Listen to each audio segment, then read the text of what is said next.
At this time, I'd like to welcome a very well-known producer, Phil Ramone. Phil, how are you doing today? Oh, we're doing great. Thanks. That's good. Thanks a lot for coming on the Bill Graham Tribute. Wouldn't want to miss it. Can you tell everybody a little bit about yourself, starting from the past and how you built your way all the way up? Well, I was very fortunate. I started in the recording business when I was about 15. I was a musician and then loved being involved with engineering. So most of my early part of my career was strictly engineering. And that's actually where I met Bill. It was, I thought I wanted to be involved with probably the best preservation of the best music. And at the time, it was revolutionary to change the sounds, because most of the sounds that had been there prior to a lot of us, we felt that rock and roll was treated unfairly. And you can imagine in the regular big studios, the guys that didn't want to do the dates because it was too heavy-handed and it wasn't the kind of music, and we were kind of classified as people who were raucous and crazy and nuts and, not acceptable to the community of recording as we know it. Of course, 25 years later, we're okay.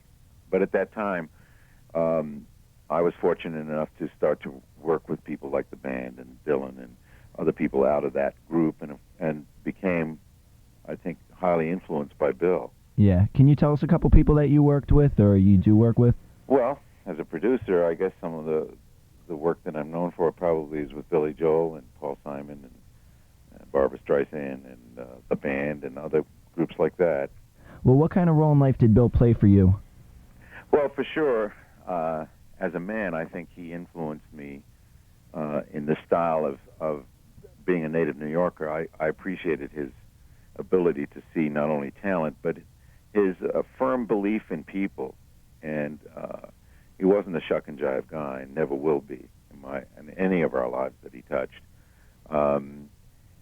We also did a movie together called Star is Born, where he staged a concert, a real concert, in an atmosphere where bikers and everyone else was present. And he put Barbra Streisand on the stage and Kristofferson. And he's known in the world of music, in my world, as a guy who could have been everything. Yeah. Other than physically playing an instrument, he is the instrument that, obviously I sound like I adore him, and I still do. And the self-respect that he had and the respect for people when I was just an absolute unknown backstage was that, when he looked at you and he said, "Hey, kid, is the sound on the tape cool?" And I'd say, "Yeah, it's great." He said, "Well, all I want to know is that it's captured. And if you did your job," he was your man. And as I grew from being an engineer to a producer, he was the first guy to highlight that in my life. He was the first guy to say, "You've made the transition."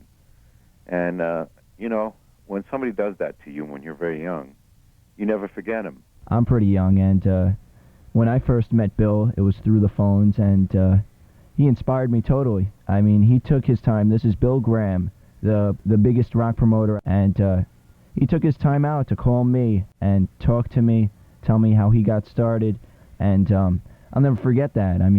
He was great. He was definitely great. And very firm.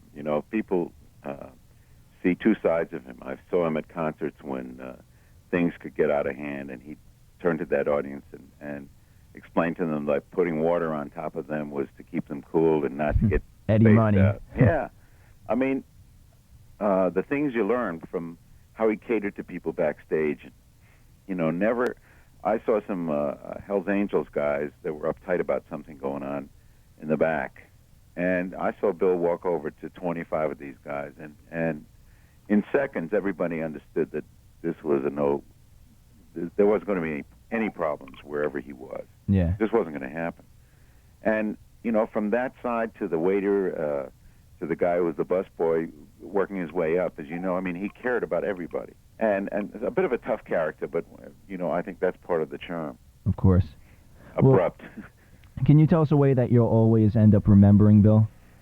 I think I have a thing that was shown to me by my wife after Bill's passing, and it was a letter that he had written to a group of people at the Grammys, just for no reason than he respected certain things that I had done, and he felt that there should be some kind of an award someday for people like me.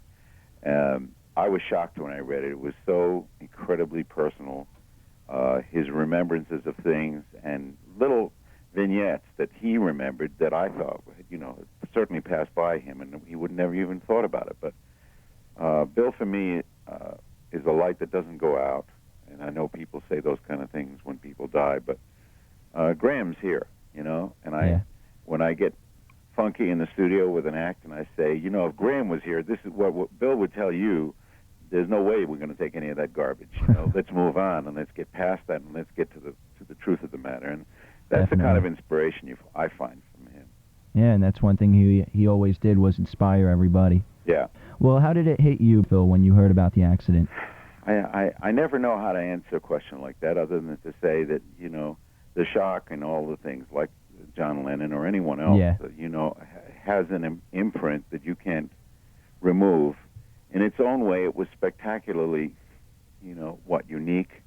Mm. What's the right word? Should he have died in a wheelchair after having a stroke? No.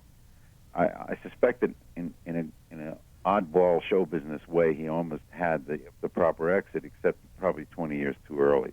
But I had a hard time believing it, and I still do in a lot of ways. There's always that feeling. Definitely tragic, very tragic. Yeah, there's no words for that. And it does seem like it was, honestly, to me, it seems like it wasn't that long ago ever since I talked to him, which, yeah.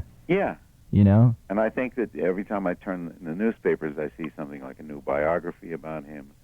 And the stories and the fact that you're doing the show today, there's no way that I wouldn't want to be on it. I appreciate you calling.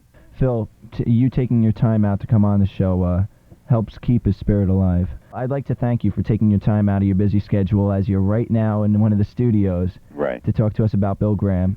Thanks a lot. Okay.